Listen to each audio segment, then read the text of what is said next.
Anyone wants to point out what are the good things said here?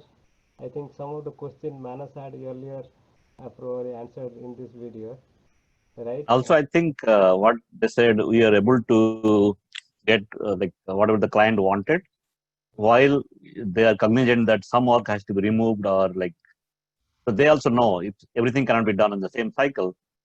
So everybody is on the same page, basically. Yeah. Right. And the first thing when the video started, the lady said that when they started their PI planning, they were running like headless chicken, right? Then after some time, it was very much smooth, right? So the PI planning we are going to introduce, or right now you are trying to get into that one, so you will feel that okay, what is going on? How do I do, or how do we run this, right? So it will be like that. So don't think that we are not doing. We are doing something wrong, right? So things will be always when you start, it will be always like that. Any other point anyone wants to make? Okay, question is like how it is the PI planning, how is different from the Scrum planning? Uh, Okay, so this is Subrat asking, right? yes. Okay, so the PI planning is on the release level, right? Every release will be consisting of about 4 to 5 or even more iterations or the sprint, right? So in the sprint level, you have sprint planning, but when you come to a bigger event where you need to plan for multiple sprints, then you need to have a higher level planning, which is release planning, or we call it PI planning in safe side. So that PI planning starts, and then once it is a 2 days program or activity where basically team decides what they need to do. So it is not just one team, it is all the team within the program. So they plan high level, then they come back and then plan for their sprint or the iteration. So who are the stakeholders in that? Like product owner, Scrum Master, and Agile team? In the PI planning, Yes. in the PI planning whole program, everyone, all stakeholders means it is that all teams, program the business owner, program manager, product managers, product owners, scrum masters. Then you have other roles like architects. We have from compliance. We have from security. Everyone will be part of the PI planning. You saw in the video is a big room in which a lot of people are sitting, and people from distributed team from India, from Japan, from any other country, right? They are connecting also to the same event, and they are there, right? So once you see the next video, you will see little bit more. I'm just showing this one so that you have little bit impression, and then slowly you will understand what is going on, right? So good Sure. question, sir. Thank you. Yeah. Any other question before I play next one? Now it's the activity time, and what we are going to do here. So we started discussing yesterday. So we are going to have a team name, and we are going to define our role. So here, what I want to say that now is the time for you to connect with your team, have discussion, find out whether you need to be a scrum master or product owner. If multiple people are interested to do scrum master and product owner role, this is not the real environment, so it is okay. So you can say I want to be a scrum master. Okay, so then come back to the roster sheet and put your name, and be confirmed that okay, so within the team somebody is going to play a scrum master and PO role. So based on the role, also you'll be invited to the higher level discussion, right? And I have made some changes based on yesterday discussion. I have made some changes to the team roster, so people are moved from one team to the other. So first check the roster. Susrita, can you share the team link to everyone if people do not have that one, so they can take a look at their team name and then go to their team. When I break you all, you will find out that you are in a particular team. So find your team name also. And the second step is you have to basically decide your role and then put that one. Third is create a team scrum board. So this is important right now. So what I'm asking is everyone within the team, right, discuss and then come up with a scrum board, whatever you know at this point. I'm not going to tell the create a board with this many columns and this column has to be like this, all those. Whatever your understanding at this point based on where you work, if people are new, just participate with other people who are experienced, find out how the things are happening and why things are like this, and discuss and create a scrum board, and then in future we'll be able to modify those, right? So these three steps we need to do. Fourth step already yesterday we discussed, and at this point we have business owner Alok is the business owner, program manager Aarti, manager we have three names, Anita, Guna and Rajni, and solution architect Pradeep. So if anyone else interested, definitely we can add to the list. There is no problem at all. But when we are doing the activity, we will see that who can do at that time, right? At this point, participation is open to everyone. Any question at this point?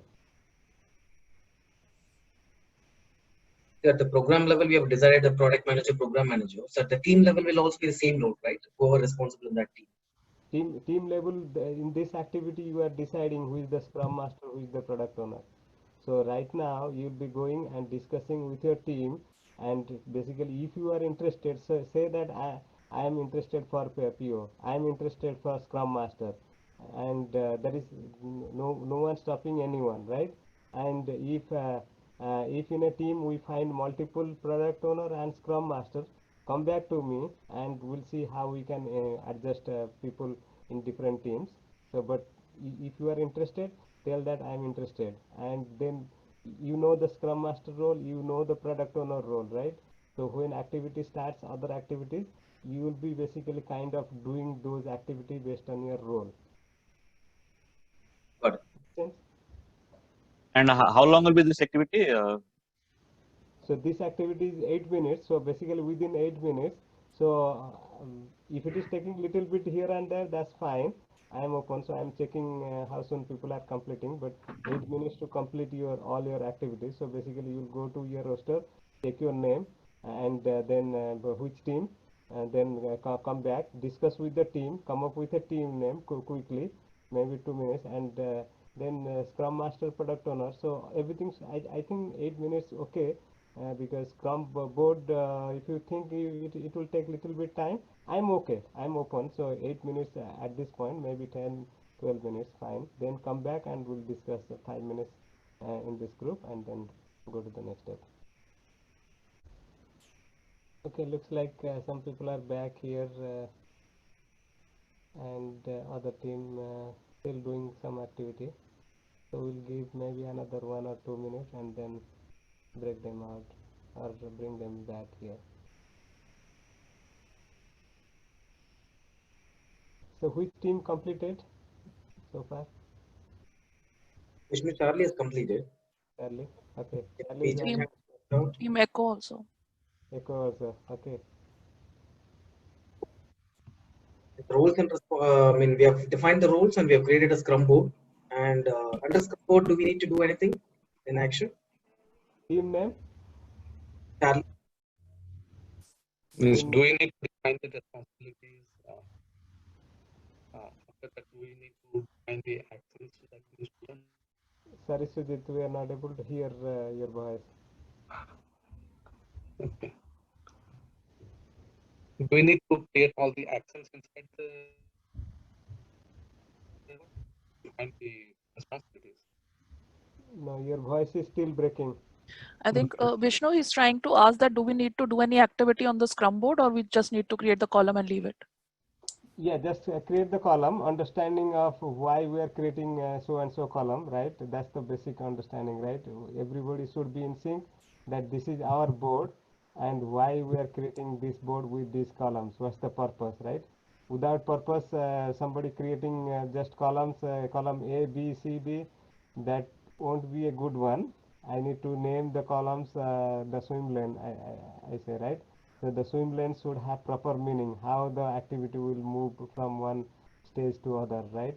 So then only when we are actually working, that time people will Okay, then understand. I think we have to create the board properly, guys, for Team Charlie, right? So what Vishnu meant, we might have to create a swim called work to do and work in progress or work done or in testing page or move to production. That's what we're supposed to do, what I understand. Yeah. Yes, yes. So that is good. So you understand now. So in future or offline you can do, or anytime we are doing other activity we can correct it. So that's good. Not a problem. Vishnu, So sorry, yeah, if I can ask a question. yeah.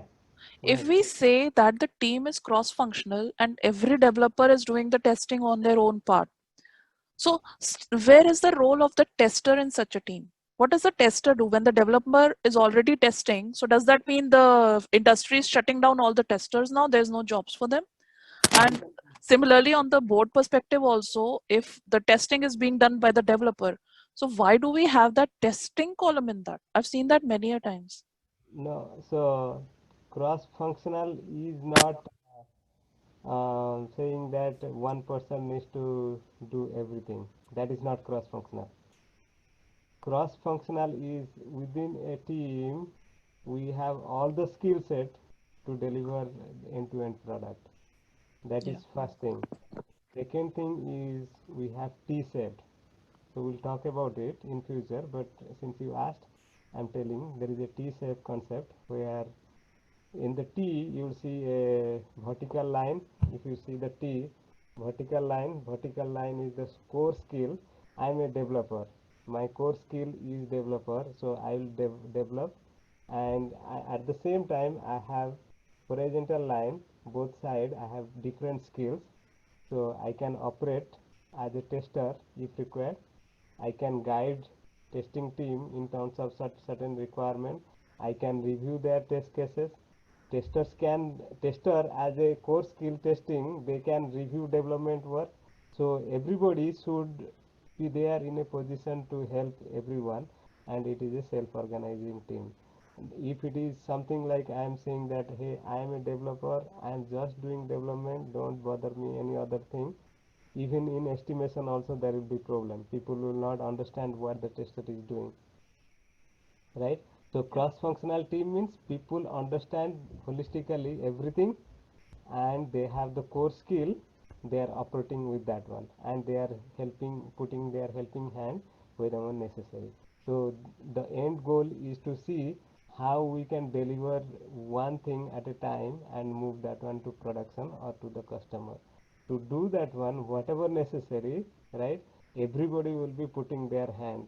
And when we talk about the flow based system, and when we put work in progress limit and other thing, you'll see that how it is changing the complete mindset, the old mindset about individual, and how it will change to team, you'll see. So that is coming. So And also, is there a difference between, I'm not sure about Kanban, so I don't know. So is there a difference between the boards that we create for Scrum and for Kanban? Or is it up to the Scrum Master for whatever framework he can create any sort of boards he's comfortable with? so it is not up to the scrum master at all anytime in agile, and that is the biggest mistake organization and team do. Also the scrum master, they think that okay, I am in charge of this one and this is my team and I am creating the board and I am telling this is the board, let's follow. If that is the mode, then the scrum master itself doesn't know what is agile is and how to operate, and the servant leadership and basic coaching model, understanding of giving away the control and letting the team do whatever necessary for them to develop and deliver. That is where the big mindset, and if people are not doing that one, they are not really doing scrum master role. The scrum master role is to facilitate and get the things done, but scrum master doesn't do anything. So who decide what all is going to go in the Scrum board? Like if I am saying about Jira, then who does the Jira admin? if Jira admin means the Scrum Master will be facilitating doing it. Team member will decide saying that we need these 5 columns, and why we need these 5 columns, because this is what we are working through and this is what needed. Scrum Master doesn't come and say, hey, you need to have 3 columns. Team will say, no, why? We need 5 columns, and these 5 columns we need because of this, right? That is the big difference. Understood? Okay, Right? thank you. Yeah, understood it for the first time. Thank But you. you see that in organization, people It do doesn't. that way. People like, okay, I'm the scrum master, I'm the boss here, Yes. right? Yes. That is completely opposite of what Agile is, right? Yeah.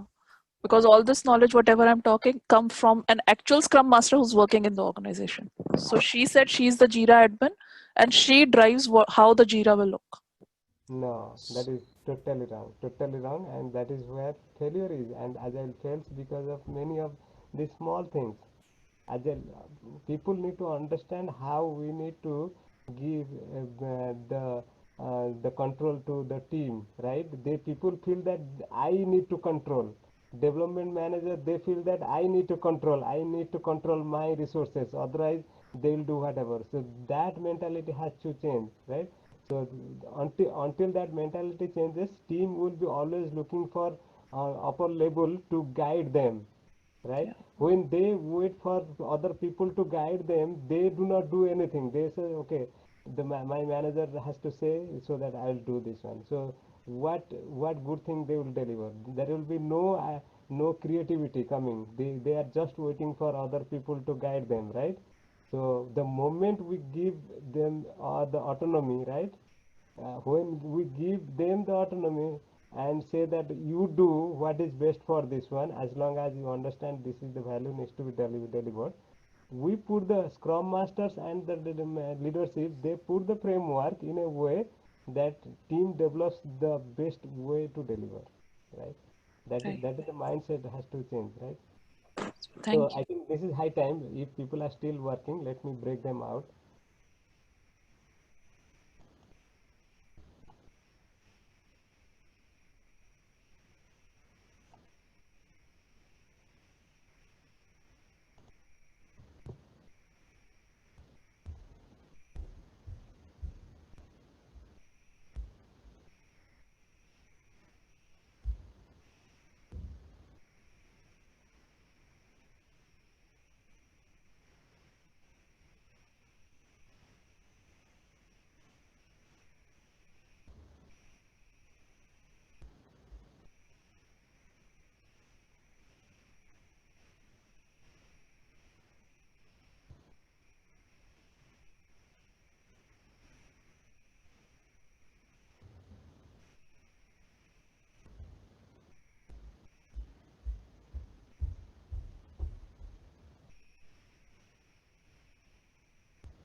I can't somehow. We are returning.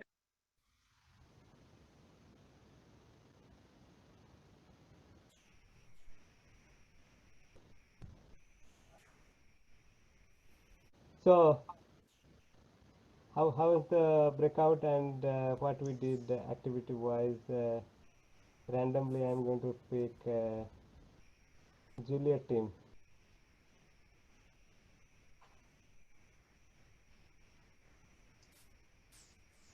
Team Juliet. We Anshul can explain right now. We have changed our role now.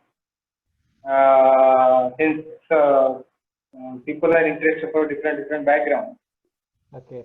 and I'm not pretty interested for this role, so I choose to be a Scrum team member. Team member. Okay. So Okay. Anshul, we have decided Anshul to be a part of Scrum Master, Okay. and Arvind, Arvind, Ravindra. Uh-huh. I forgot the name.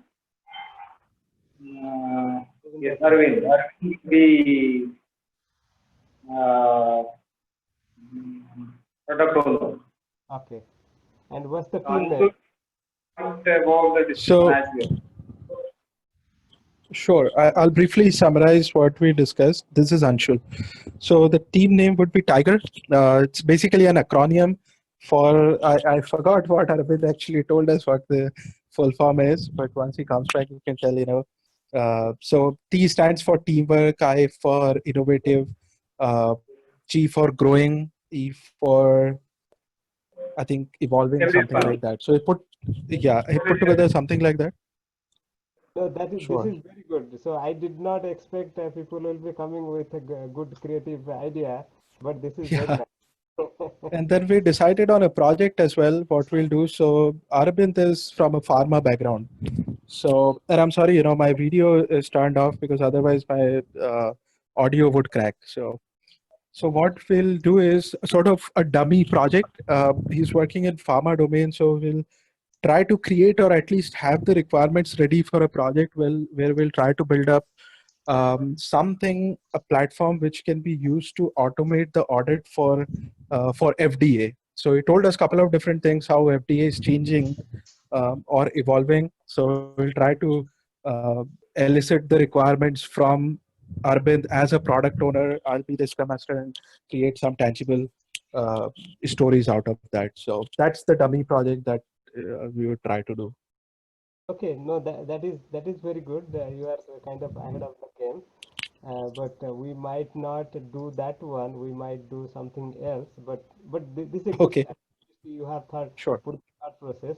Very nice. And anyone else want to go for?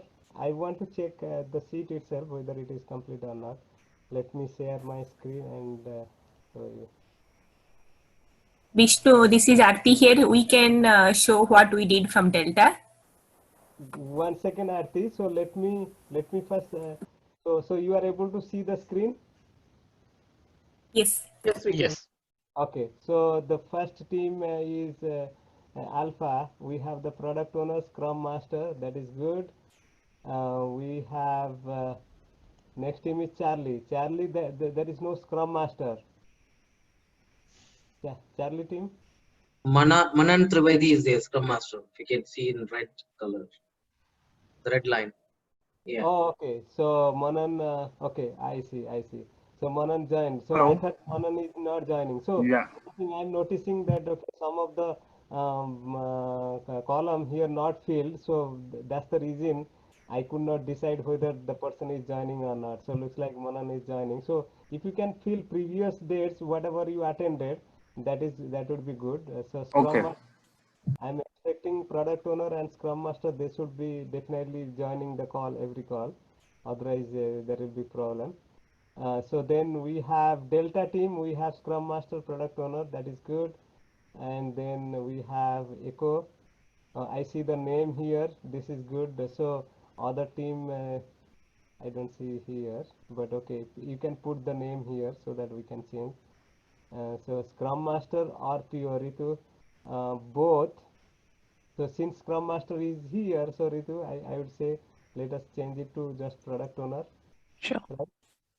So there will be no conflict.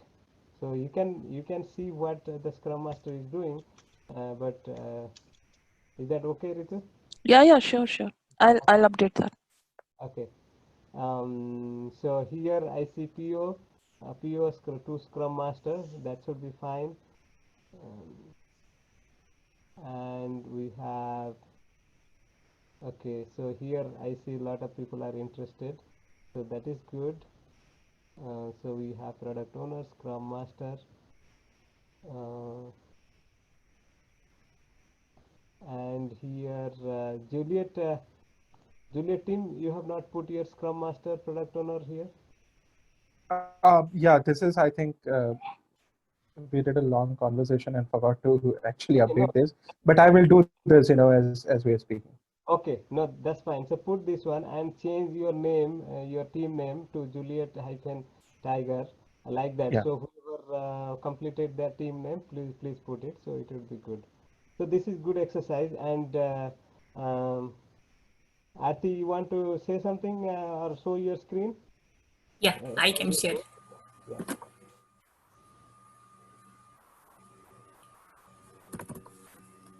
So our team allocate kind of like, the team we work here. So are you guys able to see my screen?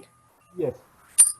So what we did is we have a product feature X, which we wanted to deliver within September 15th. Mm-hmm. And then we have few column. One is backlog, where we have few epics with stories. And then we have work in progress. Whatever we completed, we say done. And then showstopper, where we have some dependency or some blocker where we put the things. And then we have a due date saying like, this has to be done by July 31st. So we were kind of like, on that stage, then kind of like, we stopped. Okay, makes sense. So this is a good start definitely, and when you go through the process, you will understand what are the things that we need to change here. There are a lot of opportunity to improve definitely, and I'm not saying that this is right or wrong. No, everything is right at this point based on what we are knowing and what we are doing. So let's see. Um, so now I'm going to Vishnu, just a quick point on Delta. yes, yes, Alok. Thank you. We named it as Delta Empower. Now the Empower stands for we are learning from each other. Santosh, Aarti, we are learning each other. So that is, we are empowering each other. Thank you. Okay. No, very nice, very nice. Thank you, Alok. Okay, so this is a good exercise. Right now it is 12:04. Let's take a break for 5 minutes and then we'll go through multiple videos starting from iteration planning. So let's take a break for exact 5 minutes so we can do other things nicely. Thank you, everyone.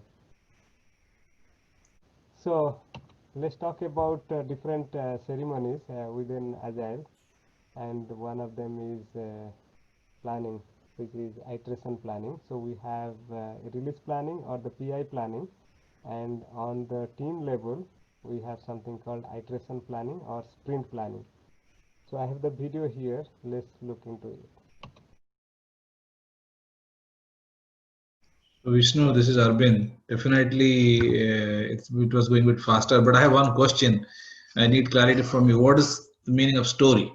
What is defined in the story here? Okay.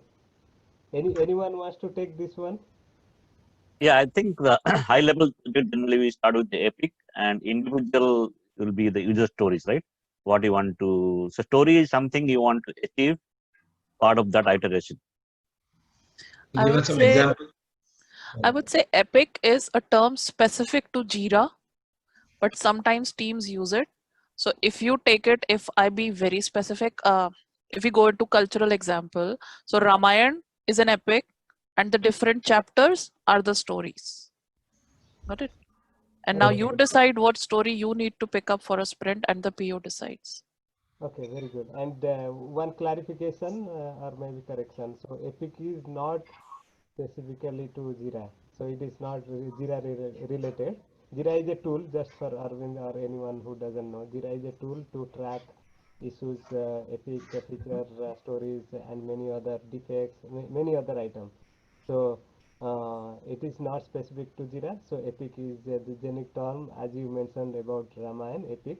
So it's a huge one. So any kind of product or service you are developing, so it will have a very high level understanding, and it starts with epic, and then we break that one to capabilities, and then we further break down into features, and then features becomes broken down to stories, right? Within story, then you'll have this, tough stories and soft stories, and then you can have within each of the story you will have your tasks depending on how you are running. Some mature team, they do not create task also, they directly run with the story. As long as they know how to handle the story delivery, it is up to the team. But the new teams, like people who are into agile and first time they are doing, they normally create a task and proceed. Thank you. Okay, any other question or anyone wants to rerun the video? I think we should. Vishnu, Yeah. did we cover what is called the velocity, and I saw people in this video and actually in the previous video raising their hand with 3 or 4 and things like that. Okay. Is that something we'll be covering later on? Yeah, definitely we'll cover in later phase, but I want to understand very high level. The video went through many things. I want to repeat it if people are interested, so that it connects with them. They can recall, okay, oh, they talked about this one. They can visually they connect, okay, oh, in this picture, in this slide, so I saw this one, and people are doing something. What is that? So If you can rerun one more time, that will be helpful. okay, very good. Okay, so I'm going to do that one. Share my screen.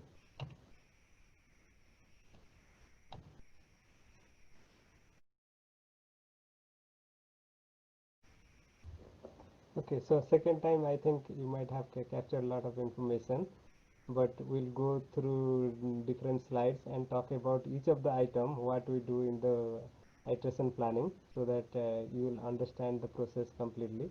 This is the key of the whole process. So if you understand the planning properly, how it is connected to various other activities, then you will be very much comfortable working with the team, whether you are a scrum master, whether you are a product owner, whether you are a team member also, how you are acting with the team, and you will be able to understand the anti-patterns, like somebody is telling you to do something and how it is impacting you. All those things you will be understanding, right?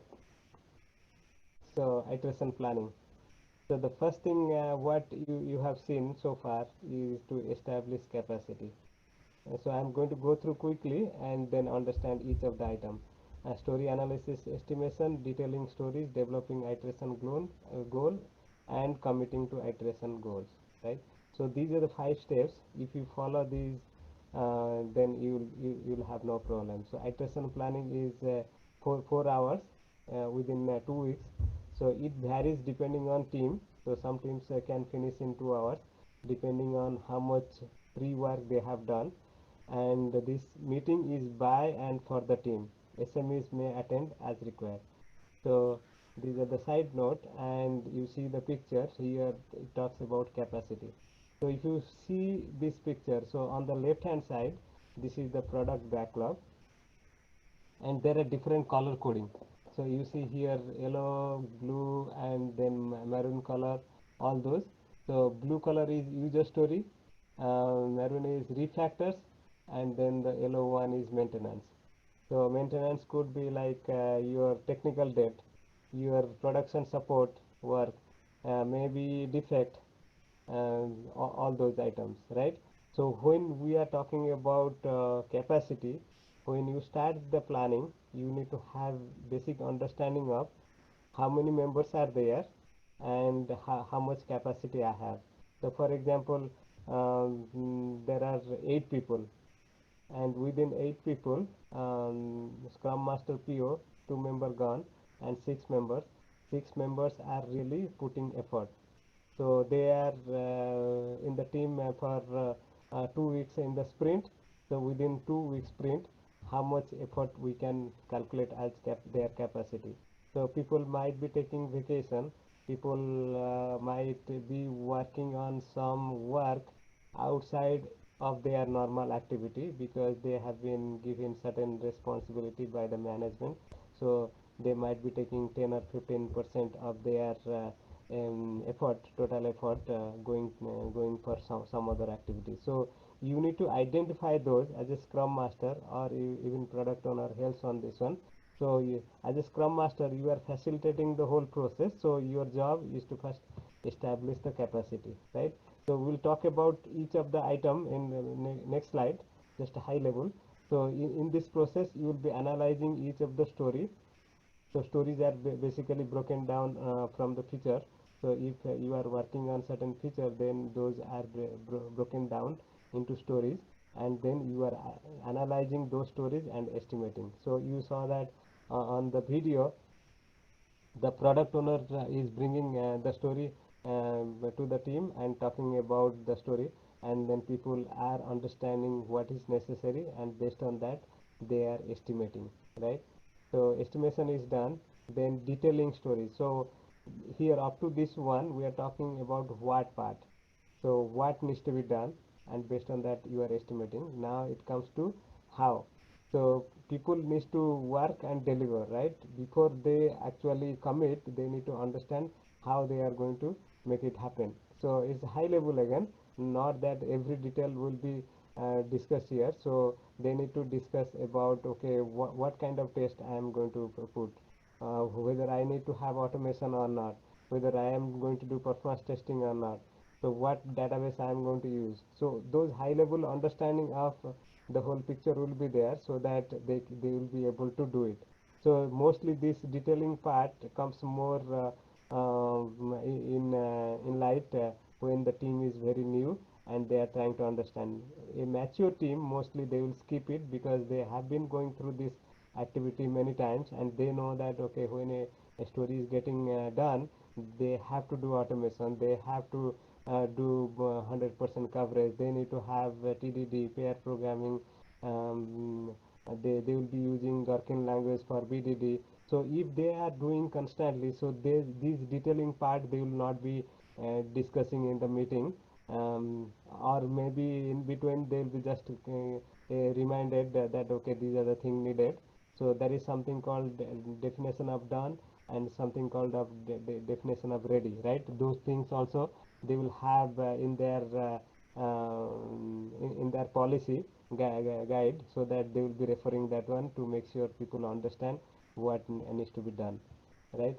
And then developing iteration goals. So once they find out, okay, these are the items we are working, and these are the priorities. So based on the capacity and velocity, and so they will be taking certain number of stories uh, based on the iteration goal. So goal is coming based on the PI planning. So in the PI planning or the release planning, they know that, okay, these are the features they need to complete, and in this particular iteration our goal is to do something. Based on that goal, the priority is coming and they are selecting all these stories, right? But finally they are completing that, okay, based on the PI objective or release objective, and these are our goals. And then finally for that goal we have done this activity, and are we good or not? So everybody basically doing fist of five and saying that, okay, we are committed and we'll deliver this in this particular iteration or sprint. So this is just a high level. Let's go through next. So establishing capacity. Let me check the time here. So we have here we have about 25 minutes. So establishing capacity, team applies capacity allocation to the team backlog. So we talked about it, right? So team backlog contains different types of items. So it's a big business functional item. We have defect, we have refactoring, we have for spike there might be stories, and we might have stories coming from retrospective from the previous sprint. So there are a lot of stories, but then we are prioritizing based on what needs to be done, right? So majorly what we have seen, and what in my experience, that we keep about 80% to the business functionality, and then 20% to the maintenance side or refactoring side, right? So out of that 80%, there are certain functional and non-functional activity also there. For example, performance testing, so those will be like non-functional stories, right? So they will be again broken. So when team is working, they will first decide how much percentage I need to keep for this, other percent for other item, right? So that is part of the capacity allocation. So once we know the percentage, then we'll come up with, okay, so our velocity is this. So just to keep in mind certain terms I'll be using right now. You might have question what is velocity, but we'll talk about it. Just use that, okay, certain velocity team has, and then that velocity has to be translated into the capacity. So how much I need to break these capacity for certain areas, for example, business functional story, right? So if I am saying that 80% is business functional stories, then total velocity is 40, then 80% of 40 is whatever, is 48. Sorry, how much is 80%? 32. 32, sorry. Okay, 32. Thank you, Santosh.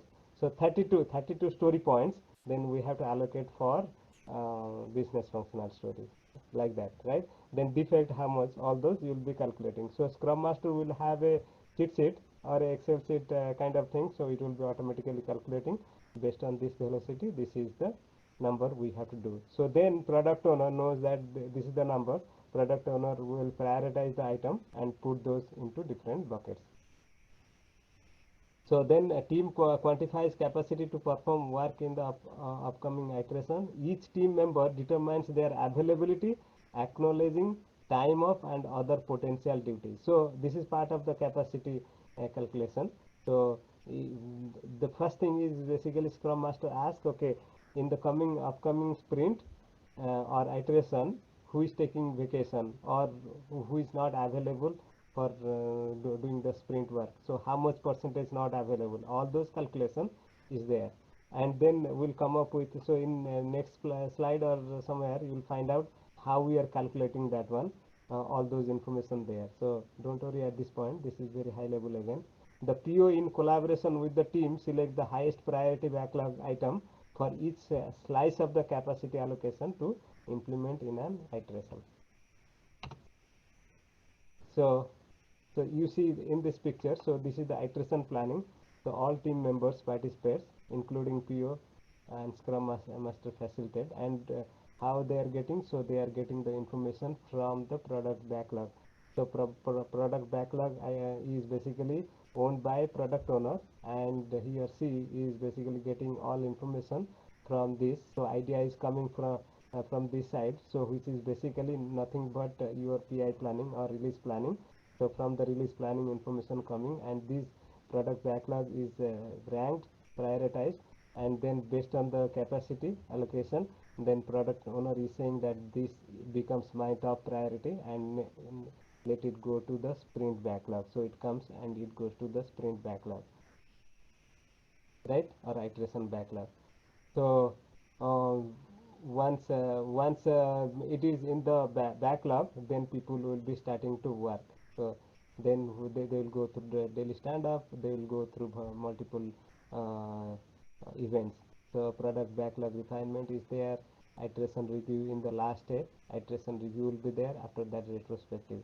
Then you will find that, okay, that is something we have completed, that is the increment, so that will be here. So the story points also happen part of this meeting, right? Like how many story points? Yes, we are going to discuss now.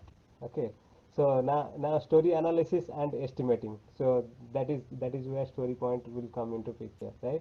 So the product owner presents stories in order of priority. Each story is discussed and analyzed by the team, has its acceptance criteria defined and refined, and is estimated. So it talks about multiple things, right? It talks about estimation, it talks about acceptance criteria defined and refined, and discuss analyze, right? So a story is coming, so story is giving we'll give some example and all those things in later phase, but I'm going to talk about this one in a very high level. For example, I'm a user and I'm in the login screen. In the login screen, when I come to this particular website, I need to first log in. So when login, before login, I need to have my account created. So that time the system will be asking, okay, enter your user ID and password, and when I click the button, then it will log me in, right? But when I'm registering, it will be asking for, okay, your user ID should have alphanumeric, special character, all those things, right? So when you enter that one, when you are entering a wrong one, then it will pop the error message. So if I am testing that when user is entering a invalid user ID, then particular error message is coming. So my requirement is, as a user, if some special character is not entered, then user gets a error message. right? So it has basically user action. So when action is given, right, so that time the output is coming as error message. So user is entering what user is entering something without the special character, means special character is required. So the story will be telling that okay, as a user, as XYZ user, maybe like okay, as a customer, the user enters user ID without special character, then error message is prompted with this message, right? So that is a story, and the team needs to understand in that process what are the input coming and what types of special character is talked about. So that kind of talking will be happening in the analysis phase. So in that talk, people will understand these are the special character and where from I'll get the special character list. So product owner will say that okay, we have a database where we have given all those, or these are the character you need to use, I'll provide. So all those discussion happens here, and people needs to understand how they will be interacting with that behavior, input and output parameter, and then how this will be tested, right? So whether I will have automation test or not. So one thing is part of this one, they have to develop the acceptance criteria. What is the meaning of that one? So when the story is getting developed, right, people are testing within the team, and they are making sure that okay, this is behaving correctly. But acceptance criteria is something which will be tested by the product owner. So product owner is giving you the story and saying that this is my need, and at the end, if I am testing these three statements and making sure it meets the need, then I will accept it. So that means product owner upfront saying that this is what I am going to test. So make sure that okay, how you are developing, I don't care, but when I am testing, I'll be testing these three scenarios, and if it is giving me the right result for these three scenarios, then I'll say that this story is done. If it is not, then it will be basically marked as not done, right? So that is something acceptance criteria. And how we write the acceptance criteria, all those also will be talking. And during that process, when we are saying refinement is nothing but getting clarification of the user story and detailing that story to make sure that people understand. It is basically all notes are there, and make sure that for example, I gave the special character scenario, special character, so they are somehow putting that information on the story itself, saying that these are the special character, and if one or multiple not given, then or at least one of the special character not there, system will give error message. So that will be part of the refinement process, and in that process also they need to basically come up with estimation.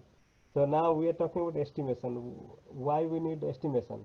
So anytime we are working, right, we need to make sure that okay, we have certain capacity, and we need to fill that capacity and make sure that we commit to that capacity, right? So if we have the way to measure the amount of work we are doing, it is again estimation. Estimation is not like actual value, but at least based on what we have done so far and what we are doing, and based on the type of skill we have and how much work we can complete in a particular sprint or iteration, uh, then we know that okay, this much work we can complete. So then when we say we can complete certain amount of work, we need to have certain kind of unit to measure, right? So initially when we are doing regular traditional project management, the measurement was in terms of hours, right? So if a particular work is coming, then the work is estimated in hours. For example, if a project is coming, they'll say okay, this is 2000 hours worth of work, and each of the requirement, that time they were talking about requirement, now it is story. So requirement will have certain amount of hours associated. They'll say okay, oh, this design task is 200 hours, this modeling task is 100 hours, like that. But later it got changed to different mechanism, different way of estimating. So that is something called story point. So now everything is terms of story. So we said epic, capabilities, feature, and story. So story is the lowest level in terms of estimation, right? We have task also. We'll talk about how we estimate task, but at this point, stop with story. Story is estimated. Story is estimated in terms of story point. So when I say story point, what is that unit? That unit is basically is a relative way of estimating work, right? For example, I have 5 things to do, and those 5 things are in a way I understand the work, and relatively I can tell that the first item or the third item is the item that takes least amount of work. Okay, so if I take those 5 items, and from that one the third item which takes the least amount, if I define that one as one story point, then if I take the second item, I can compare that the second item is 2 times or 3 times or maybe 5 times difficult, or 5 times it takes more effort, right? Then I can say that if it is 5 times, then it is 5 story point, right? Like that I can compare, relatively I can find out what is the value, right? So then you will understand when you go for estimation. We have planning poker, we use Fibonacci sequence.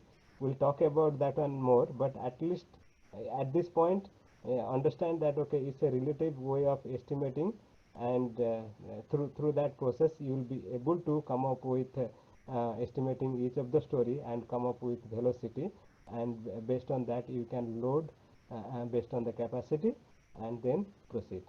So let's proceed. As I am telling that you will able to understand all of them in detail in the upcoming slides. The process continues until the estimation of the stories has been reached the capacity of the team. So what does it mean? So we have n as the capacity, n in hours or story point or whatever, right? So here it is story point.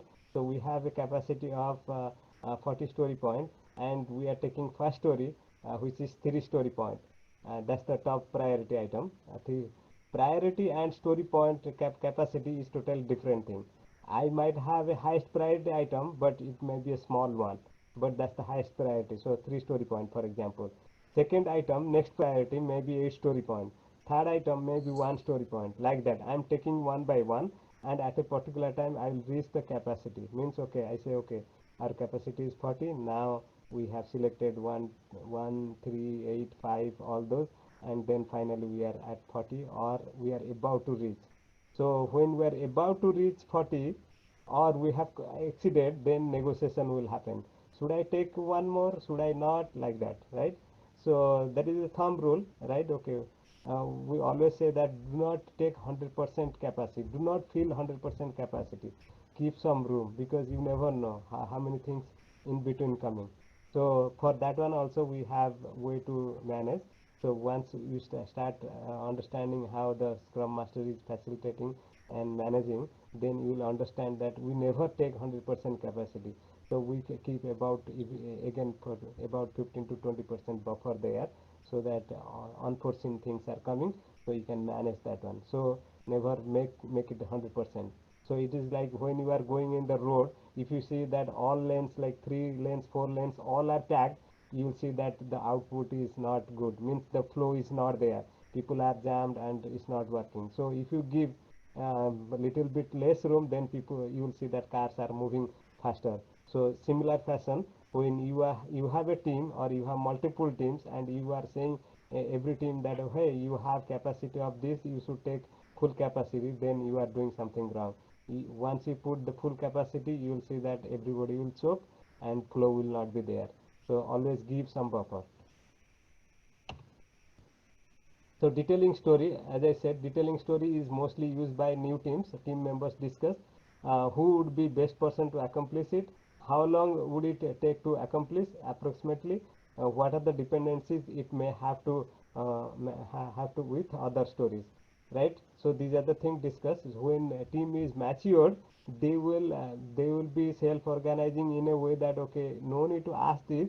People will be volunteering and taking it the time when it is necessary based on the priority, based on the iteration goal. They will be taking care immediately. The people will immediately say that hey, this is something I can do working with XYZ. So let's get together and let's do pair programming. Other person will say that hey, I'm going to take care of the automation. Third person will say that I am doing performance testing, and by tomorrow we should finish this one. So that kind of activity they will be doing, and they will not be discussing in the planning meeting. Yeah, I saw that in the video Vishnu has shared. So, sorry for interjecting. Yeah. In that big room, those small stickies are connected with some threads. There is some red thread connecting on each other. Maybe those are the dependencies they are defining there itself. That is definitely bringing that one here, definitely a good thing. But just to clarify, that one is the PI planning, which is in the top level. This is Yeah. iteration planning. In the iteration planning, people are basically right now. You see that people are standing and doing Yes. some on the right hand side. So Correct. basically, they have multiple stories and they are playing around, saying that this is the priority and this is what. Okay. Will Okay. be doing, and they are setting up their board right now based on the priority. They are setting up their board and they're talking about how they are going to manage And this one. who can take what task kind of stuff, right? Meaning, depending on the priority, who can be assigned this task. Good. Got it. Thank you. Pradeep, just to clarify that one, so when we have a mature team, they will not talk about who is going in planning meeting. They will not talk about who is going to take what task and what story. So only new team when they start, they are not knowing how to do this one. They do that way, but it's not a good practice. It is not a good practice in the planning if team members are assigning themselves stories. Then it will be like again silo kind of thing will come. Each member will say this is my story, I am going to work this one for the whole sprint and this is what my goal is. Then it is anti-agile. So you'll understand slowly, but I'm just telling that this is not going to go in a very good way in long run, right? So when we do the planning, that time it's a high level understanding of these are the story. This is our goal to complete, and this is what we need to do. So in the stand up, they will be talking about only one item, which is the highest priority item, and for that priority to complete, how all the team members can put their effort to complete the story in one day, or if it is not possible in one day, one story needs to be completed in maybe 2 days, and then it has to be demoed and tested, demoed, and get it out the door, right? So that kind of mentality has to happen, and many organizations at this point I am telling also people are doing the other way. People are just taking their story, saying that this is my story, so this is not a self-organized team. So and I have seen that one. I have converted those kind of team also to a self-organized team where they have completely changed their mindset and thinking that okay, this is not the way to deliver in the older way, and the new way is basically work together, swarm, and basically find out how we can deliver together, and the best result can be delivered in a shortest time frame. So I also, have a Vishnu, question. one just a time check, right? We have another 5 minutes for today's session. Okay, definitely. Thank you, Pradeep. So I have a question here. Okay, go ahead. Yeah, can you hear me? Yeah. So how can the Scrum Master make sure that the team is picking up stories correctly, or the Scrum Master doesn't have any say in how the team picks the story for development? Okay, so when we talk about the daily stand-up, you will understand that one more thoroughly. But since you asked, let me answer. So your planning is done. All these items, 5 or 10 items, are decided to be done based on the iteration goal you have decided, and those items are in priority order. So your first priority is to work on first item. So when I say your means, it is not your individual priority, it is team's priority to get the first item out of the door. Means, okay, so everybody will focus saying that our goal is this one. To achieve our goal, this is our top priority and this is the story. Maybe one or two, and so many people are there, so they will decide that these two stories we will focus and finish. And then that is the item you need to work. It is not individual priority, it is team's priority, and for that particular story multiple team member will be assigned. So means, okay, somebody is doing development, somebody is writing automation script, somebody is doing something else to maybe some infrastructure item they are working on, maybe setting up the database, maybe doing something, right? But they are doing that particular activity for the top priority. So for top priority item 1 and 2, or maybe 1, we are doing this one. Does that clear? Yeah, yeah. Okay. Iteration goals provide clarity, commitment, and management information. They serve three purposes. Um, Align team members to a common purpose, align agile teams to release objectives and manage dependencies, right? So when we do the release planning, how information coming from there and how we are aligning with those things, you will definitely understand. But at this point, keep in mind that your planning is basically after the release planning. Your iteration planning is after the release planning. So that means a lot of information coming from there, and you should always focus that one, always focus the big picture and align yourself with that one. So if you are not aligned, if you are doing something in the iteration which is not aligned with the release, then you are not delivering the right thing. So on the right hand side it says goal is finalize and push last name search. So this is just example. These are the goal example. Index 80% of remain data. Other stories, establish search replication, refactor, artifact, dictionary, schema, all those, right? And commit to the finally. People are in the planning meeting, right? So they discussed, they analyzed stories, they took the item based on the priority. Now is the time to commit. So as I mentioned before, right? If you have 100% capacity and you are filling the 100% capacity, you will choke. So that should be a balance. So there are two things happens, right? Sometimes people get scared and they do not feel secured, and they say that we'll take less. So within the team, they are self-organized. They will talk and they'll say, okay, we'll take this much so that we can commit this less amount and we can complete. So that is also not a good practice. So Scrum Master and Product Owner, they will be watching, and they will see that how they are helping the team understand what is the proper balance. So this slide talks about that commitment. By doing everything they said they would do, in the event that is not feasible, they must immediately raise the concern. So this is one thing. Commitment is not something, right? Okay, so management thinks, and also they come, oh, you committed this one, so what is the problem? Why didn't you finish, right? So that behavior, if coming from management, is something not going to help the team, right? Team is committing with the faith that they will be able to finish, right? But there might be problems. So at the same time, team should raise the concern immediately. They should not sleep and say that, okay, at the end I will tell that, okay, this was my problem. So any moment you are in the second day, third day, fourth day, wherever, right? If you have challenge and you had committed something, immediately raise that one to the program level, immediately raise to the management to make sure that they understand clearly what are the impediments, what problem you are facing, so that they can come and help, right? So commitment, too much holding to a commitment can lead to burnout, inflexibility, and quality problem. And here other side, too little commitment can lead to unpredictability and lack of focus on results.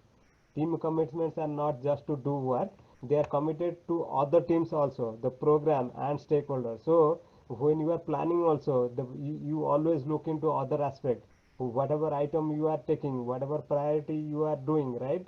You have to look into the program level activities, and you have to see that what was decided, what is there in the program Kanban, how dependencies are mapped. So if you are taking a certain story and this is not aligned with the other team's work, and if people are waiting for you to get something done, then you need to see that how you are managing that one. So as a scrum master, you will be looking into that one. Product owner, definitely you will be looking into your deliverable, right? Your stories, your features, and how it is connected with other teams. Make sure that you are aligned to that one. So this is one or two. So I have crossed 2 minutes, but this is good discussion because this ends the iteration planning high level, and then estimation and all those detailed things definitely part of this one, but it looks like not iteration planning. So we'll talk about it. So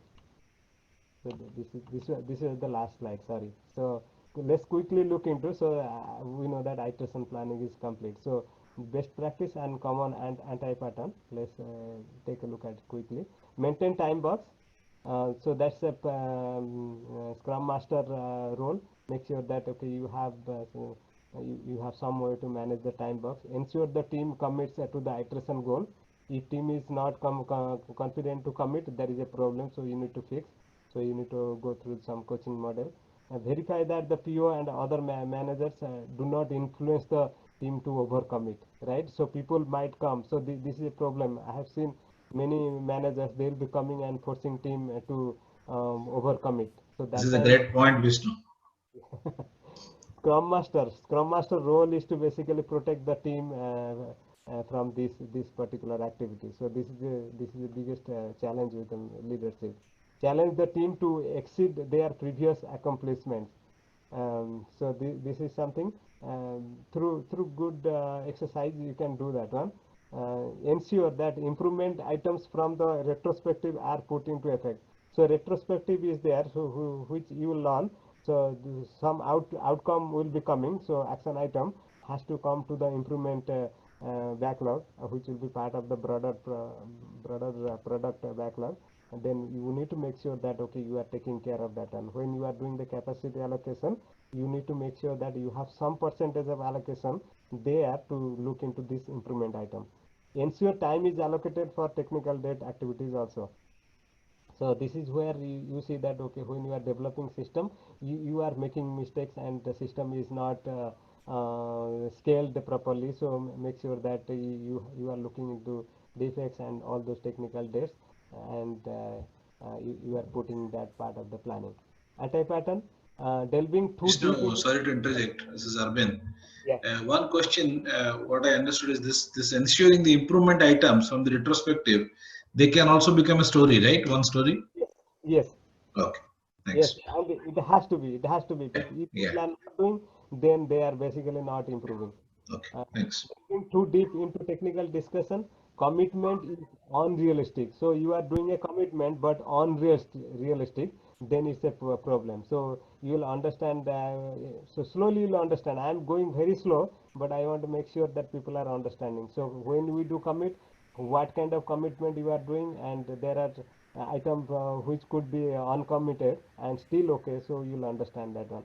Capacity and loads are exactly the same. So if you are thinking capacity and load same, so I have 100 hours, and if I am putting a story of 100 hours work, then it is a problem. So if as I mentioned, you should give some buffer. Capacity and load should not be same. Scrum Master is more focused on a technical role than a facilitator role. Scrum Master role is not to direct people or tell that okay this is the way we need to design. So the Scrum Master is not a technical person. Even though you are a technical person, you should shut your mouth. You should see that how team is basically helping and getting things done. Right? They need to self-organize. The team undercommits due to fear of failure. If you see that one, then you need to come up with some idea how we need to bring the team into a safe mode. No time is reserved for support activities. So you are working on system, you have applications in the support mode. You need to see that there will be production issue, somebody will be coming with emergency activity, how team is basically spending the time. making sure that they are utilizing that time and other time they have which they have planned correctly. So that is the reason the capacity allocation is most important. You need to understand how much capacity I need to put for support activity, how much capacity for the business functionality, how much for defect, how much for refactor, the technical debt, all those you have to plan properly so that people should not come back and say that okay, I didn't have time or I will not be able to take, or you are giving me this emergency item right now so that it will impact my commitment. So this is a key challenge for the Scrum Master. You need to see that you are balanced with that one. Okay, with this, our session for today is done. Thank you everyone for your participation here and the activities we did. I feel that okay, we are getting into understanding of the whole picture in a better way, slowly, but then we have long way to go. So we have less time, but I'll see that how we can make it happen, because I wanted to give more time on the basic understanding the foundation. Once you have the foundation, then we can run faster. So it is like sitting, crawling, walking, running, like that, right? And then flying. So we are right now in, I would say, we are kind of walking stage, and then we'll be running, then flying. Okay, Thank you, Vishnu. Okay, thank you everyone. And I'll be still here for a couple of minutes for anyone to answer any question. Vishnu, I have a quick question about the story point. Okay, so what I understood is story point is not in terms of number of hours. Okay, so how that the capacity planning is estimated, and then how many story point for a particular iteration is should be there, how it is estimated, because story point is not in terms of number of hours. Okay, so I would say at this point, Santosh, definitely will discuss in deep about the estimation process. You will understand, but just to give a little bit idea, I'm just thinking what example I can give you so that you understand. Let's say the least one that you say that okay, story point is like okay, validating that whether no the user has inputted the special character or not. Let's say that is the least one. Okay, we can talk about. Okay, and then okay, then the next one is like let's say that is one story point. Okay, then we can say that something else is two story point. So likewise, if we calculate for that entire epic or entire story, okay, so then we'll come up with some kind of story point for that particular. But then how we are going to calculate that whether that story point, how many story points should be in that particular sprint? Yeah, iteration. Yes. Okay. Because that's not in number of hours. Okay, understand. So this is a typical question when a team is starting agile, and it is not rocket science that okay, we need to go deep into that one, but the easy way to start with is come up with some number, right? And how the other teams work, based on that we can do, right? So what they do is thinking that every individual working a full day is basically 1 story point, and in a two-week sprint, which is basically 10 days, we actually calculate 8 days. The reason is we said capacity is not equal to load, right? So if we have capacity for 10 days, and if I am putting full load for 10 days, so it will be 10 story point for each individual, but I am saying no, I am going to give 8. The reason is there are events happening in between. People are not always working on stories, so they will be attending some meeting, there is training going on, there are many things happening within the organization, right? If you go to any organization, you will see that people are busy working, people are busy in different activities, right? So we found that okay, 80% of the time is something people are busy on the real work, 20% going somewhere here and there. So out of 10 days, we take only 8 days, and for that 8 days, calculating one story point per person per day is to start with. That's the baseline we create, right? Once we start with that one, so each individual is a story point. So then how many members we have, right? So we calculate that way. So eight per person it becomes a story point. If we have 6 members, so it's 48, right? So 48 story point.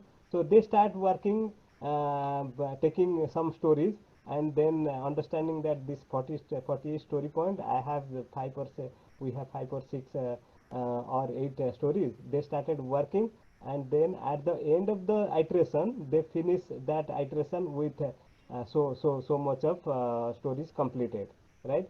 Then they find that okay, they have completed all the stories, or maybe 1 or 2 stories not complete, halfway done. So we say that okay, you are done with only maybe 35 story points. So now we got one number, one iteration, 35. Next iteration, what they will do based on their 35 story point, they will say why you could not finish, because of so and so, right? How we can improve through the retrospective, all those things will be coming. So based on the retrospective, they will come up with the improvement item. Next sprint they might start running the same way with little bit improvement. You will find that they are reaching maybe 42, and slowly it will go. Then you will see that they are going to maybe 50. They have taken this time more because they are getting experience, and they are getting more things to do, right? So finally you will see that if you average out those last three, you will always see that velocity is coming kind of good for them. So to start with, you have to start with some number, baseline it, and then start improving yourself, and you will find out you have a number at a particular time. After maybe 6 months, you will see that your velocity is kind of stable. You are running smoothly with okay, maybe 55 story point. This team is about 55 story point, smoothly running. Is the same. Okay, yeah, it's good answer. I just want to add one more point. Instead of story point, why the hours were not taken? I said, okay, this is the task, and then for doing this task, I need half an hour or 1 hour. This is a story point. I could have taken the hours. Right? Story point is more confusing in that sense, isn't it? I mean, you take that as no story point or hours doesn't make it much difference, because how much work the person has to do or the team has to do, they'll do it. Okay, and then later on, whenever they add those story point together and then come up with a number to calculate the velocity or whatever, so that could have been achieved very nicely also without taking the story point into consideration. So my point is, why the story point came into the picture first of all? So if this is a good question, and also always tricky to answer, right? So no, Vishnu, actually it's late. Actually, some other people might have other questions also to answer. So what I would say is, okay, you can skip it if you want. Later on we can discuss. Not a big deal. No, this is a good question. Let it be answered here, right? So when you say hours, right? So you are basically coming to an absolute number, and there is always chance that management will be tracking it. So when you say this story is 5 hours, and everything is visible to the management end, and they are looking into the work, and they are taking the report, and they are bringing people into the sideline and saying that, hey, you had a story for 5 hours, and what are you doing for 3 days? Do you understand the point? So here it becomes a political game, and it creates nuisance to the team. Team understands how they need to deliver, how they need to work together and deliver, right? So they might have lot of challenges, but by putting hours, it will cause problem, and we have seen that one. So that's the reason the story point comes in a way that will help. And certain times what happens is, people cannot estimate hours. Absolute number, people will not be answer. Only when you come up with a relative. For example, I'll give you a big example, right? So when we are talking about bigger item like features, epics, right? People have no idea whether it will take 500 hours or 300 hours, right? Many times you have seen that people will be coming to the team and saying that, hey, can you give me project manager? They will be coming and can you give me how much time it will take? People will just give a number. This is 500 hours. How does it help, right? It doesn't help anyone. They are just faking some number and they are giving those number to the management and they will be saying that, okay, we'll be able to complete in 500 hours. It doesn't help. So by bringing a relative number, for example, a features, there are 3 features if I have, right? If I go for Yes. economic model, understanding how much time it will take and all those, if I give 300 hours, 200 hours, it doesn't really give anything to me and doesn't help. So if I say that I have 3 items and this is my, based on understanding, this is my highest priority and based on what I know, this is something that can be delivered by team easily based on the technical knowledge and all those things. So this is something I am saying one, and the other one relatively I can say this is 2 times harder or it might take in terms of cost. I understand in the high level that it will be costing me 2 or 3 times more, right? So based on that I can prioritize, based on that I can come to the team. They can also same way estimate their stories and they can relatively they can work on it. But if I say that I have 20 items, this is 30 hours, this is 15 hours, this is 20 hours, you will not be able to justify those hours at the end. It will be very difficult for you.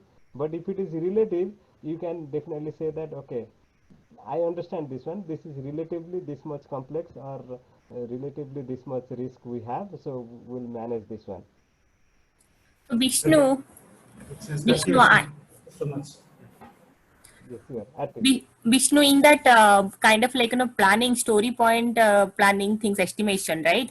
So the product owner knows like how complexity high level, but the scrum master does not know because he's not a technical person. So in this case the product owner will be kind of a watchful, saying okay, this is kind of yeah, this should be high less complex, this should be more complex, something, right? Like the product owner will be a critical role here to be kind of monitoring or providing feedback when someone underestimate or overestimate. What do you say? So good question, Aarti, and thought process is good, but one thing I want to mention here, the topic we discussed at the term transparency and visibility, right? So in the Scrum team, the product owner is bringing information from the business side, and it is our top priority to make sure everyone in the team understands the complexity, the difficulty part or any risk, anything what we talk, like even the tester, there should not be difference between tester and developer in terms of understanding what is needed. How it is going to be done, it is all the skill set, but what needs to be delivered has to be clear starting from bottom to top, from release top level to bottom level. Everybody understand the whole picture, everybody understand the detail means what part, not how part, understand what is needed here. If that is not there, if scrum master is not understanding the complexity, then again we are doing mistake, right? It has to be clear, it has to be clear by the product owner from day one what we are going through and what is needed, and then team understanding that complexity. When I say team, including scrum master, everyone understand the complexity, and based on that they come up with a plan. Vishnu, I have a question. You remember the assessment that you sent us at the beginning? There was one question in that regarding invest technique. You had a story about registration of a pet. So then, how are you going to, like, will we be discussing about the invest techniques and how to apply the invest techniques further? Yes, we will. Yep. Yes, Okay, we will. because I wanted to understand that question properly, that what technique was missing from that. No, we have that one very soon when we do the refinement. Okay. Remember I told in one of the video, hey, refinement topic is missing, but we'll be discussing when we talk about refinement, then we'll be talking about invest basically The acronym is Yes. I for independent, N for Yeah, negotiable, negotiable. Yeah. V for Valuable. valuable, E for Test. estimable, Yeah. S for small, T for testable. So Testable. Yeah. those aspects we'll be talking about when we talk about story, and Mm-hmm. make sure that when we are writing a story, it is independent, it is Mm-hmm. negotiable, it is giving a value, right? Value is there. We'll talk about value when we talk about acceptance criteria and all those. We need to make sure that value is really there. If you are Mm-hmm. writing something doesn't have any value, then it's not representing correctly the story. So Yeah. value is there, yeah, and we can estimate it. So when story is going through the estimation process, people are not able to estimate. That means it is not clear. And Aarti was talking about complexity and other things. So that Mm-hmm. time, if the things are not understood by anyone, or some people are missing that one, then they Mm-hmm. will not be able to estimate. So that fact also you have to consider. When Yeah. a story is there, everything should be there to the to the extent that is not basically too much, but at the same time it is representing correctly so that people can work on it. Yeah. Estimable, small. It should be small, not that too much of information. Everything is put into one story. Mm-hmm. That means it is not something not even small and not independent also. You will see that when many things are there, then dependency will come. You will see that Mm-hmm. many people are waiting for other people to complete certain things. Yeah. And So in the video that you played, that of the iteration planning, she said that meet the product owner at least 48 hours before the planning. yes. But then in that the whole team meets the product owner, or just the scrum master and the product owner meet? No, so that is specifically product owner or scrum master. So team has already gone through the refinement process, understood what is needed. But every time you meet, you basically get into next step, right? Understand more and more, right? So Mm-hmm. from release planning, you have a very high level understanding of what needs to be done, and some detail level about particular feature, particular story also there, but you are still missing many things, right?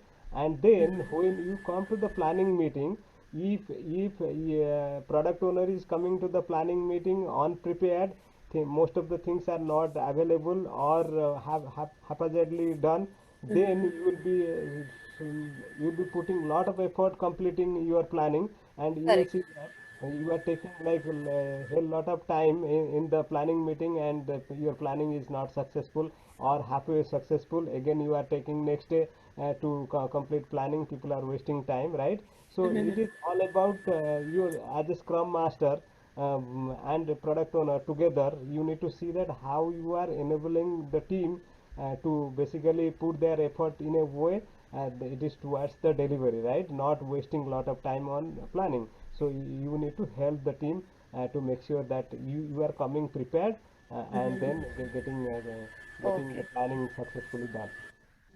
Got it. Yeah. Yeah. Vishnu, I have last question on the Fibonacci series. Are we going to discuss that or no? Yes, definitely, definitely. Okay. Whatever, see every term in that meeting or any video you see, that before we complete our whole journey, you will be able to understand full, right? As I said, we basically it is like sitting, crawling, standing or walking. Then we have to run. Then we have to fly. We are not in a running mode, so we are just started walking. So we have many things to do. So we'll see, like, okay, how much time. So if you are really learning, you will be interested to join more sessions, right? We are not saying that after 12 sessions things are done. So as I said, this is evaluation from my side, that mostly by this many sessions it will be done. So we might not be done with XP and DevOps practices within 12. We might continue with this Scrum process, and then slowly Lean will come into picture, then Kanban will come into picture. So this after completing Lean and Kanban, then I will say that basic core is done, and you'll have the complete understanding of the whole process. You will be able to estimate, you will be able to understand velocity, you will be able to understand how the flow works, you will be able to understand how things are delivered end to end, from top level to bottom level. Then XP practice, those are the engineering practices. You will be understanding how you can do in a improvised version, right? So you started running, but you have not shown your skill set how to fly. So you need to see how you need to fly by understanding DevOps practice, understanding XP practice. So those will be there in the final stage. Then then you will be able to say that okay, my foundation is strong and I can go anywhere, and I can definitely tell that okay, I know better way of managing this agile practice or agile delivery. Okay, very good. Any last question, anyone? I do have, but I apologize for this because a lot of people are waiting. I don't know whether anybody has any other questions. So, No, if it is individual, that's okay. fine. I'm still there. Okay. If people are dropping, Okay. if people are staying here, whoever interested, they are staying. Whoever not interested, already I have said goodbye to everyone. So if you are interested, stay. If you are not, you can leave. But whoever, you can ask question. Hey, Anybody Vishnu, has? Alok here. Yes, Alok. Just wanted to ask question. Santosh, sorry, did I interrupt anybody? No, no, yeah, I'm fine. Please go ahead. I can ask that question. That's not a very big, important question actually. Later on, I can Okay. ask. So, Please go so ahead. Vishnu, I am assuming that you will be reaching out to us regarding that role, the higher Yes. level role where I have volunteered. You will be reaching out to us at some Definitely. point of time. Definitely, yes. Okay. That's all I wanted to ask. Okay, sure. Thank you. Thank you, Vishnu. Appreciate your efforts and Mhm. learning a lot. No, thank you, everyone. This is good. Santosh, Thank you you, want? Vishnu. Yeah. Santosh, thank you, Anas. Yeah. Santosh? Yeah, just a quick question about what Aarti asked this question about. I cannot hear properly. Santosh, can Okay, you please Aarti asked one question like about the estimation part. So I thought what she said is like the product owner might be knowing about the estimation much better than what I feel is like estimation should be done by the agile team, isn't it? Because Yes. when they Yes. ask the question, agile team, but product owner is not that experience for the estimation part. What do you think? Is it a correct statement or not? Product owner might be there, maybe the part of So, that estimation process, but I so yeah. So product owner doesn't do estimation. yes. But then it's because see the at the end of the day they have to, the agile team has to run the show, isn't it? So they Yes. know that okay how When much we say time each agile team, task.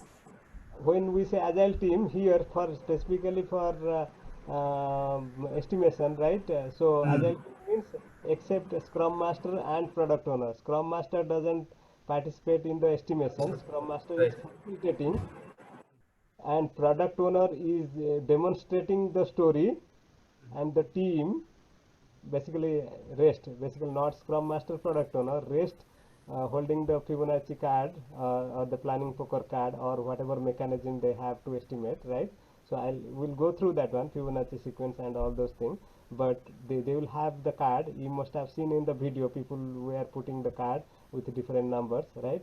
So they will be estimating. Product owner, their job is to just deliver the message about what needs to be done. They only clarify the what part. How Okay. part Okay. is up to the team, and they will quickly understand how it will be delivered depending on the maturity of the team. Sometimes they don't talk about how part also. They understand the team, story, and they say that we are good at this point and we are going to estimate. The moment the estimation start, then we'll talk about how they do. They will say that in first iteration they are failing, second iteration they are iteration means not sprint. I am talking about iteration of that particular story estimation. In first iteration what happens, how they get into the number, and all those we'll talk about it. So but product owner doesn't participate.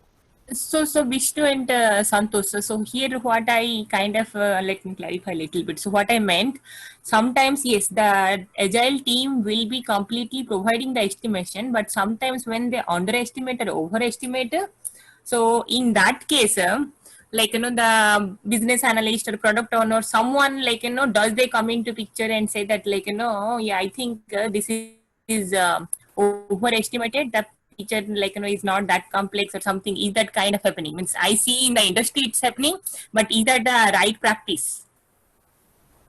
So this is a very good question. Why I'm saying very good? Because this is something happens many times within the organization, and how team deals with it is very critical, right? So as we said earlier that okay, the Scrum Master and Product Owner, they do not direct or control anything in these kind of activities. You must have seen in the video also that it was saying some anti-pattern that product owner tells a team something, right? So estimation they are doing, and you will find out if you do the proper way of estimating. You don't have to tell people that whether you are underestimating or overestimating. It is not the end of the game, right? If team fails, you will understand that one in the retrospective. You will understand that what they have delivered, what they committed, what they deliver, whether they underestimated or overestimated.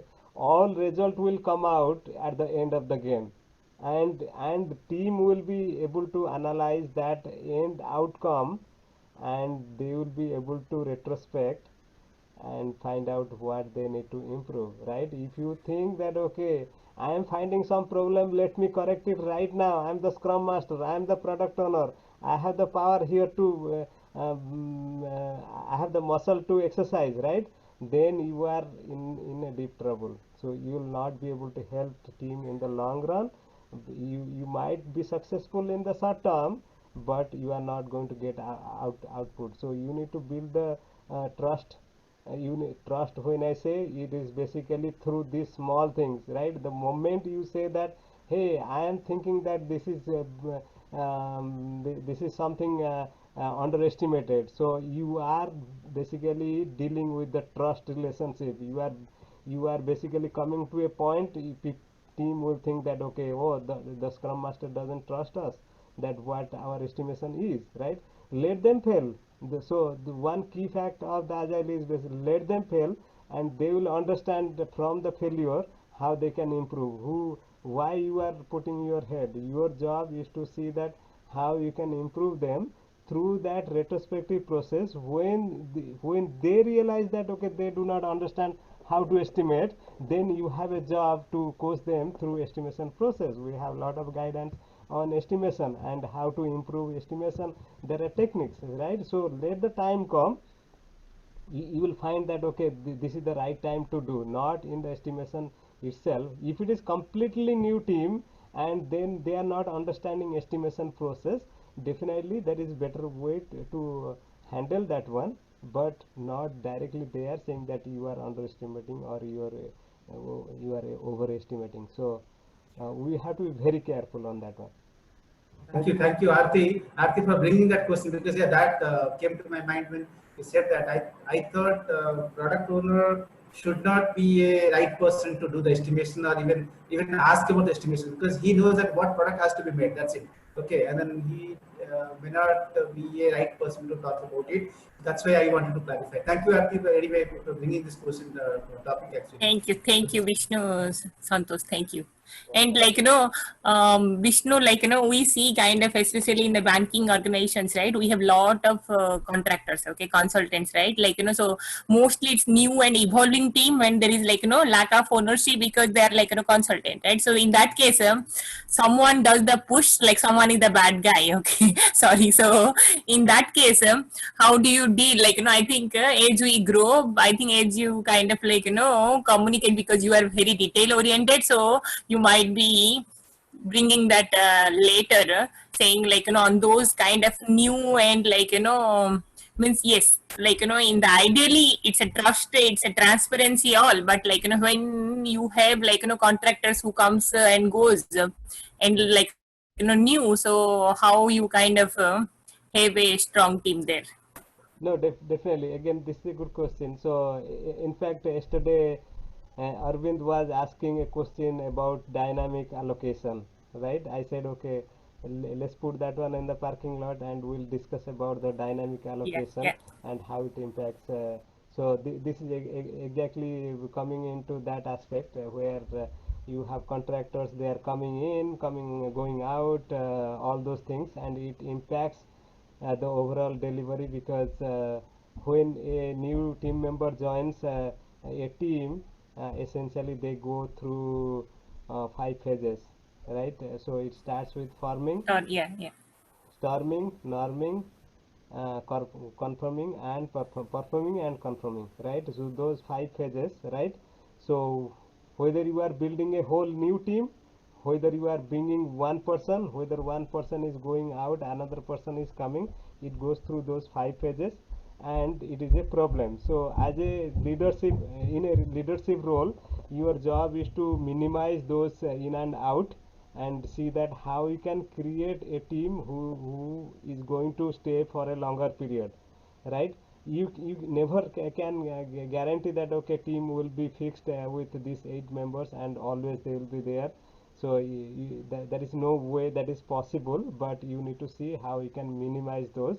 So by motivating people to stay in the team, there are a lot of different motivation techniques, and that is where it comes to picture when you are working as a leader and you have multiple teams, how you are motivating people, how you are putting your head there, right? The moment you start putting your head like a control freak, then things will happen this bad way and people will be coming. And consulting firm, and you are bringing, right? You need to see that as a leader how you are bringing the team, how you are making that consultants come into the picture, right? So it is up to the management to arrange that one. So this is where many agile teams basically fail because management do not understand these activities and how they impact the overall outcome, right? I can give only the last sense that okay, this is a key leadership role where people need to understand the human behavior and work with those people to make sure that okay, they are organizing in a way that helps end-to-end delivery, right? So they have to manage in a way that okay, these in and out activities should be less, and then how they are basically influencing the team in delivering something. So it starts with the knowledge first. So knowledge means okay, everyone needs to understand the common way of doing things. For example, this training is going on, so many people from so many organizations, so many people also new, right? Okay, so everybody understand things differently, right? But at the end of the day, after the 12 sessions or maybe whatever, right? If we understand the common way, the behavior should be common, right? Understanding how do we do estimation, how do we interact in the planning meeting, what are the essential things we do. So every team might be doing little bit here and there, but common thing, the basic fundamental things should not be deviated, right? Okay, so it should be always tied to our lean agile principle values, and then the practices they will be using, right? Okay, all those should be aligned, and we need to see that how what is the best way to handle things, right? So if you take all of them together, right, and think of taking out the micromanagement out of your head, and giving the opportunity for team to work in their own pace and organize themselves, then everything will be fine. The moment you put your head, it will be a problem.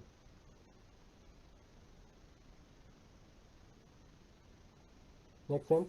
Thank you very Sure. I think this is 141. So this is a good discussion. This will be part of the recording, so everybody can hear this one. So, but this is good discussion. Thank you, everyone. I appreciate your time here, participating for so long, so many sessions. I think the out of we started with 85 registration, but because of the time zone, initially people about 55 60 people came, then it dropped, and finally we are more than 40, but looks like these people are kind of dedicated. Things are going good, but see that how we can utilize this skill set in our day-to-day life. It is not just about learning here and not applying anywhere. If you are really think that we can do little bit of improvement in anyone's life, or any in the organization, any team, or somewhere you are working, if you are bringing just little bit improvement out of this learning process, that would make a long way to go.